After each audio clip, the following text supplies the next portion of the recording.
好来，乡亲啊，继续来看这个花莲，昨是发生着规模6.6个地震了后，这个大大细细余震还阁一直在摇。讲到早起的8点半为止，规模3以上的余震都有75届。气象局讲，未来3天内无排除还阁有规模5以上的地震。啊，这个地质专家的判断，昨花莲这个地震是短暂深部的活动，这个较浅层的部分并无来破坏。也就是讲，这个能量还阁继续咧累积当中。讲这个短暂的活动周期大约是150年会发生一届的大地震，所以未来还阁有发生大地震的几率。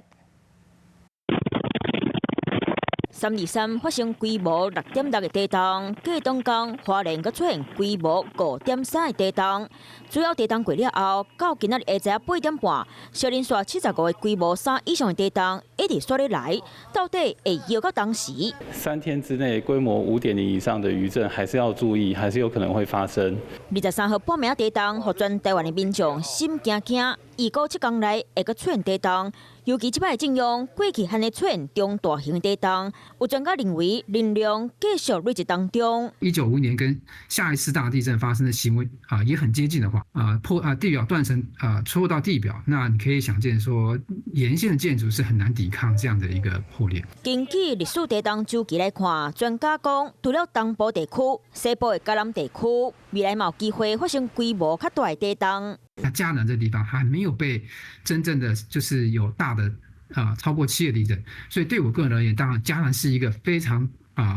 就是在地震的危害度上面是要很注意的事情。因为地震路嘛较无安全，花莲玉兴桥扣地震限压动去，紧伫昨暗时10点修理。另外，伫咧花莲第11架线、第20线和第23线车路虽然已经修理好势，不过嘛是防列做是风险的路段，民众为遮经过拢要特别注意。